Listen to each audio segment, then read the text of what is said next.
अस्सलाम वालेकुम। आंदे ना नाले पुन्न ते नाले फलियां। कुछ ना काम कारोबार इंज दे हुंदे ने भी नाले पैसे कमाओ ते नाले नेकियां। ਜਿਹੜਾ ਕਾਰੋਬਾਰ ਹੈ ਨਾ ਪ੍ਰਾਈਵੇਟ ਸਕੂਲਾਂ ਵਾਲਾ ਹੈਗਾ ਤੇ ਵੀ ਇਹੋ ਜਿਹਾ ਹੀ ਹੈ। ਪਰ ਇਹ ਸਕੂਲਾਂ ਵਾਲੇ ਆਂਦੇ ਨੇ ਸਾਨੂੰ ਨਾ ਸਿਰਫ ਪੈਸੇ ਚਾਹੀਦੇ ਨੇ, ਬਾਕੀ ਵੇਖੀ ਜਾਏਗੀ।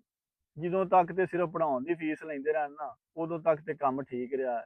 ਹੁਣ ਇਹ ਆਂਦੇ ਨੇ ਵੀ ਸਾਨੂੰ ਪੈਸੇ ਚਾਹੀਦੇ ਨੇ, ਬਾਕੀ ਹਰ ਸ਼ਾ ਸਕੂਲਾਂ ਦੇ ਨਾ ਬਾਲਾਂ ਨੂੰ ਅਸੀਂ ਆਪ ਦਿਆਂਗੇ, ਕਿਤਾਬਾਂ ਅਸੀਂ ਦਿਆਂਗੇ, ਕਾਪੀਆਂ ਅਸੀਂ ਦਿਆਂਗੇ, ਵਰਦੀਆਂ ਨਾ ਅਸੀਂ ਦਿਆਂਗੇ।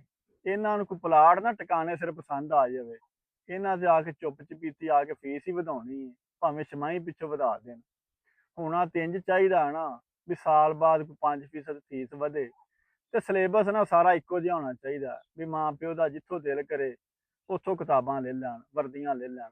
ਤੇ ਹਰ ਸ਼ਹਿਰ ਦੇ ਵਿੱਚ ਨਾ ਕੋਈ ਇਹੋ ਜਿਹੀ ਇੱਕ ਦੁਕਾਨ ਲਾਜ਼ਮੀ ਹੁੰਦੀ ਵੀ ਜਿੱਥੋਂ ਨਾ ਪੁਰਾਣੀਆਂ ਕਿਤਾਬਾਂ ਵੀ ਲੱਭ ਜਾਂਦੀਆਂ।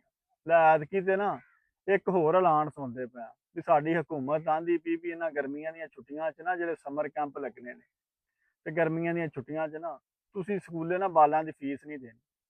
ਸਾਨੂੰ ਤੇ ਇਹ ਡਰ ਹੈ ਵੀ ਤੁਸਾਂ ਐਲਾਨ ਕਰਕੇ ਨਾ ਪਾਸੇ ਹੋ ਜਾਣਾ ਹੈ ਤੇ ਸਕੂਲ ਵਾਲਿਆਂ ਕੋਲ ਨਾ ਫੀਸ ਕਢਾਉਣ ਦੇ ਬੜੇ ਢੰਗ ਨੇ। ਅਸੀਂ ਆਪ ਜਦੋਂ ਸਕੂਲੇ ਪੜ੍ਹਦੇ ਰਹੇ ਨਾ ਤੇ ਫੀਸ ਤੋਂ ਕੋਈ ਵੇਲਾ ਖਵੇਲਾ ਹੋ ਜਾਂਦਾ ਸੀ ਨਾ, ਇਹ ਤੇ ਬਾਲਾਂ ਨੂੰ ਬਸਤਾ ਚਕਾ ਕੇ ਨਾ ਕਲਾਸੋਂ ਬਾਹਰ ਪਾ ਦਿੰਦੇ ਨੇ।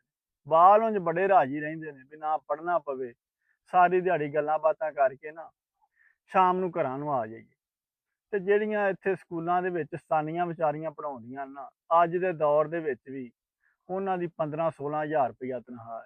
ਕਈ ਤੇ ਵਿਚਾਰੀਆਂ ਨਾ ਮਜਬੂਰੀ ਮਾਰੇ ਪੜ੍ਹਾਉਂਦੀਆਂ ਨੇ ਵੀ ਨਾਲ ਨਾ ਸਾਡਾ ਪੜ੍ਹਾਈ ਦਾ ਖਰਚਾ ਨਿਕਲਦਾ ਰਿਹਾ ਹੈਗਾ। ਤੇ ਕਈ ਇਸ ਗੱਲ ਨੂੰ ਪੜ੍ਹਾਉਂਦੀਆਂ ਨੇ ਵੀ ਮਹੀਨੇ ਬਾਅਦ ਨਾ ਹੋਰ ਕੋਈ ਨਹੀਂ ਸਾਡੇ ਦੋ ਸੂਟ ਬਣ ਜਾਣਗੇ। ਗੁੱਸਾ ਤੇ ਉਂਝ ਇਹਨਾਂ ਨੂੰ ਸਕੂਲ ਵਾਲਿਆਂ ਤੇ ਬੜਾ ਚੜ੍ਹਦਾ, ਪਰ ਇਹ ਕਰ ਕੁਛ ਨਹੀਂ ਸਕਦੀਆਂ ਤੇ ਇਹ ਨਾ ਫਿਰ ਬਾਲਾਂ ਤੇ ਗੁੱਸਾ ਕੱਢਦੀਆਂ। ਉਹ ਜਿਵੇਂ ਨਾ ਕੁਸਤਾਨੀ ਬਾਲਾਂ ਨੂੰ ਪੜ੍ਹਾਏ ਪਈ CUP ਸੱਪ, ਉਹ ਨਾਲ ਦੀ ਨੇ ਆਖਿਆ ਮੈਡਮ CUP ਕੱਪ ਹੁੰਦਾ। ਆਂਦੀ ਨਹੀਂ, ਜਿੰਨੀ ਮੈਨੂੰ ਨਾ ਸਕੂਲ ਵਾਲੇ ਤਨਖਾਹ ਦਿੰਦੇ ਨੇ ਜਿੰਨਾ ਚਿਰ ਇਹਨਾਂ ਇਹ ਨਹੀਂ ਨਾ ਵਧਾਉਣੀ, ਇਹ CUP ਸੱਪ ਹੀ ਰਹਿਣਾ ਤੇ ਇਹਨਾਂ ਬਾਲਾਂ ਦੀਆਂ ਹਿੱਕਾਂ ਤੇ ਨਾ ਇਹਨੇ ਐਵੇਂ ਲੇਟਦਿਆਂ ਰਹਿਣਾ।